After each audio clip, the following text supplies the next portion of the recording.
Hello friends, today we will learn carbon compounds. Carbon compounds. Carbon compounds.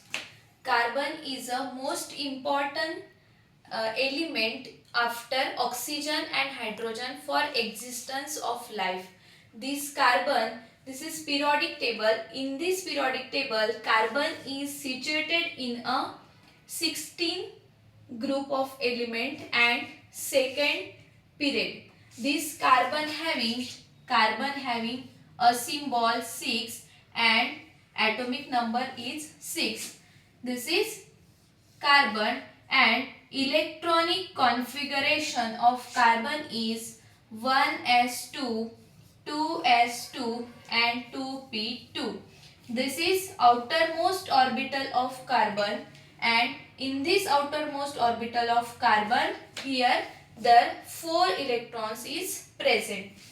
This is carbon, and compounds means more than one elements of a group in a more than one elements in a group this is compounds. And for example, here compounds NaCl, CaCO3, this is compounds. But carbon compounds means compound containing carbon. This is called as carbon compounds, means carbon containing compounds, or compound containing carbon means carbon compounds. For example आता बघणार आपण carbon compounds कोणते आहेत. इथे example लिहिते CH4 compounds. This is methane. Then next C2H6 ethane. Then carbon dioxide etcetera. This is carbon containing compound, but question is that here this CH4 molecule which is the in this compound which bond is present in this compound. म्हणजेच या compound मध्ये किंवा या molecule मध्ये कोणता bond present आहे ते आपल्याला बघायचं आहे. इथे CH4 मॉलिक्यूल घेते, म्हणजेच याचं नाव मिथेन आहे. नेम आपण नंतर बघणार आहे हे नेम कसे बनवायचे. तर हा मिथेन आहे, याच्यामध्ये कार्बन कंपाऊंड आहे, म्हणजे हा कार्बनचा एक एलिमेंट आहे आणि 4 हायड्रोजन आहे. हा मिथेन आहे, आणि या मिथेनचं हे जे स्ट्रक्चर आहे, इथे मी स्ट्रक्चर काढते. हे जे आहे हे मिथेनचं structure, carbon and 4 hydrogen. This is methane. या हायड्रोजन जवळ काय आहे, एक एक इलेक्ट्रॉन्स आहेत. हे इलेक्ट्रॉन्स मी डॉटने दाखवले. आणि हा जो कार्बन आहे, या कार्बनचं मी इथे इलेक्ट्रॉनिक कॉन्फिगरेशन मेन्शन केलेलं आहे. हे इलेक्ट्रॉनिक कॉन्फिगरेशन मध्ये कार्बनच्या आउटर मोस्ट शेल मध्ये 4 इलेक्ट्रॉन आहेत. 2 + 2 4 इलेक्ट्रॉन, आणि ते 4 इलेक्ट्रॉन मी इथे डॉटने दाखवते. 1 2 3 अँड 4. म्हणजेच कार्बनच्या आउटर मोस्ट शेल मध्ये 4 इलेक्ट्रॉन आहे, आणि त्याचं ऑक्टेट कंप्लीट करायला आपल्याला 8 इलेक्ट्रॉन्सची गरज आहे. म्हणजेच हे जे हायड्रोजन जवळचे जे इलेक्ट्रॉन्स आहे ते आपले इलेक्ट्रॉन स्वतःचे शेअर करतील कार्बनला. म्हणजेच याच्यामध्ये जोही हा बॉन्ड दिसत आहे तुम्हाला, तो बॉन्ड कोणता प्रेझेंट आहे, त्या बॉन्डला आपण म्हणतो कोव्हॅलेंट बॉन्ड. कोणता बॉन्ड म्हणू आपण याला, कोव्हॅलेंट बॉन्ड. आणि what is covalent bond, this is covalent bond. Covalent bond means the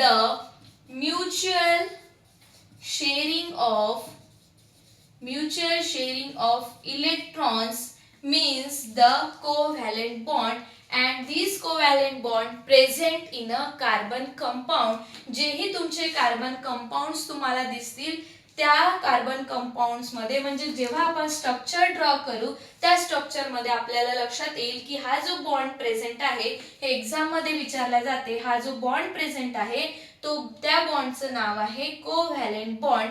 म्हणजेच आपण म्हणू की कार्बन कंटेनिंग कंपाऊंड मध्ये कोव्हॅलेंट बॉन्ड प्रेझेंट असते. आणि कोव्हॅलेंट बॉन्ड म्हणजे काय, तर म्युच्युअल शेअरिंग ऑफ इलेक्ट्रॉन्स. आता हे म्युच्युअल शेअरिंग म्हणजेच काय, तर ह्या कार्बन जवळ मी सांगितलं की 4 व्हॅलेन्स इलेक्ट्रॉन आहे, आणि हे हायड्रोजन जे आहेत ते हायड्रोजन आपले स्वतःचे एक एक इलेक्ट्रॉन शेअर करतात कार्बनला, देऊन देत नाही, फक्त शेअर करतात. म्युच्युअल शेअरिंग आहे आणि त्याच्यामुळेच हा जो आहे याचा ऑक्टेट कंप्लीट करू शकतो आणि इथे बॉन्डचं फॉर्मेशन होते आणि म्हणूनच आपण या बॉन्डला कोव्हॅलेंट बॉन्ड असं म्हणतो. हे झालं कार्बन, कार्बन कंपाऊंड्स. आणि कार्बन कंपाऊंड्स कोणते आहे, त्याच्यामध्ये बॉन्डिंग कोणतं आहे. त्यानंतर आपण असं बघू की ही जी कार्बन चेन, आता हा एक कार्बन आहे तर याचं नाव आपण मिथेन दिलं. मिथेन का आहे, याचं C2H6 आहे. हा जो एक कंपाऊंड फॉर्म झालेला आहे C2H6, म्हणजेच कार्बन चेन जर आपली फॉर्म झाली, कार्बन चेन जर आपण इथे फॉर्म केली तर याचे नाव नेमिंग आपण कसं द्यायचं, तर इथे बघा नंबर ऑफ कार्बन्स जर मी इथे लिहिले, number of carbons for example C1 आहे, पण याचं नाव काय द्यायचं, तर इथे मी लिहिते प्रिफिक्स. सुरुवातीला आपण प्रिफिक्स शिकू की याचं प्रिफिक्स कसं द्यायचं. हे जे आहे हे प्रिफिक्स आहे मिथ, METH मिथ. आणि ANE का बरं लिहिलं, कारण याच्यामध्ये जो आहे सिंगल बॉन्ड प्रेझेंट आहे. सिंगल बॉन्ड प्रेझेंट असल्यामुळं आपण म्हणू की तिथे ANE येते. म्हणजेच असे काही आपले अल्केन, अल्किन आणि अल्काईन आहेत. बघा अल्केन, नंतर आहे अल्किन आणि नंतर आहे अल्काईन. ह्या अल्केन मध्ये हे ANE, ENE आणि YNE, या ANE मध्ये हा कार्बन सिंगल बॉन्ड कार्बन असतो. त्यानंतर अल्किन मध्ये कार्बन डबल बॉन्ड कार्बन असतो आणि अल्काईन मध्ये कार्बन ट्रिपल बॉन्ड कार्बन. तर आपण ह्या मिथेन मध्ये हा मिथ जो आहे हा प्रिफिक्स आहे आणि ANE आपण हा लावलेला आहे ANE, because here only single bond is present. Single bond present असल्यावर आपण हा ANE सफिक्स लावतो. नंतर डबल बॉन्ड प्रेझेंट असल्यावर ENE सफिक्स लावतो आणि नंतर कार्बन ट्रिपल बॉन्ड कार्बन असेल तर YNE सफिक्स लावतो. त्याच्या आधी आपण हे जे अल्केन ALK मी जे लिहिलेलं आहे ते म्हणजेच इथं मीथ लिहिलेलं आहे. म्हणजे मीथ म्हणजे कार्बन चेन जशी जशी वाढेल तसं तसं आपण प्रिफिक्स कोणतं द्यायचं ते आपण इथे बघणार आहोत. तर बघा हा C1 carbon 1, carbon 2, carbon 3, carbon 4, carbon 5, 6, 7, 8, 9 and 10. Carbon 1 मध्ये जे प्रिफिक्स येईल तुमचं ते येईल मीथ आणि सिंगल बॉन्ड असल्यामुळं तिथे ANE लावायचं. म्हणजे मिथेन, कार्बन जर 1 असेल तर तो मिथेन बनेल. दुसरा इथ, ETH. तिसरा प्रॉप. चौथा ब्यूट म्हणजे ब्यूटेन येईल मग सिंगल बॉन्ड असेल तर. Pent, pentane. नंतर हा 6 चा हेक्स. 7 हेप्टेन म्हणजे हेप्ट लिहायचं. नंतर 8C8 म्हणजे कार्बन जर 8 असेल तर तिथं ऑक्टेन येईल म्हणजे ऑक्ट. आणि कार्बनची संख्या जर 9 असेल तर आपण तिथे लिहू नॉन आणि हा डेक. हे आहे नंबर ऑफ कार्बन्स.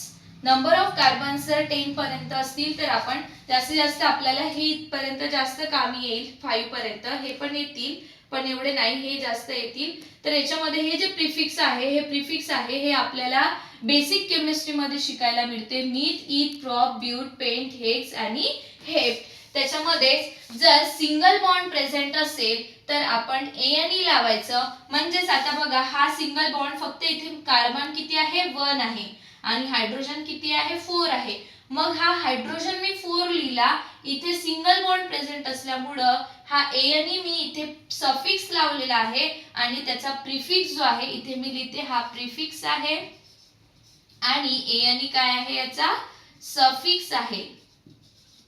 हा जो सफिक्स आणि हा जो प्रिफिक्स आहे हे मी तुम्हाला प्रिफिक्स दिलेले आहेत आणि सफिक्स आहे. जर सिंगल बॉन्ड असेल तर सांगितलं ANE लावायचं, डबल बॉन्ड असेल तर ENE आणि ट्रिपल बॉन्ड असेल तर YNE हे आहेत. आणि याचा जोही फॉर्म्युला हे जर आपल्याला कंपाऊंड किंवा हे जर आपल्याला मॉलिक्यूलचं फॉर्मेशन कसं झालं, CH4च का झालं किंवा हा CH4च का झालं किंवा C2H6 असं का झालेलं आहे, तर तो एक फॉर्म्युला आहे अल्केनचा आपला CnH2n+2 याच्यानुसार आपण हा फॉर्म्युला फॉर्म करू शकतो CH4.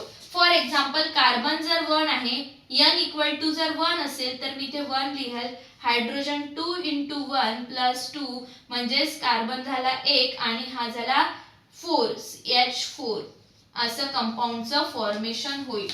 त्यानंतर C2H6 पण असंच करायचं. इथे 2 टाकायचं. 2 × 2 + 2 म्हणजे C2H6 येईल आणि हा इथेन बनेल. हा मिथेन आणि हा इथेन. बाकीचे जे आहेत ते नेक्स्ट व्हिडिओमध्ये आपण C3 ला प्रोपेन, ब्युटेन हे कसे आपण फॉर्म्युले कसे फॉर्म करायचे आणि ते नंबर ऑफ कार्बन्स किती राहील त्याच्यानुसार आपण फॉर्म्युले कसे बनवायचे, त्याचे नेमिंग काय राहील ते आपण नेक्स्ट व्हिडिओमध्ये बघणार आहोत. थँक्यू.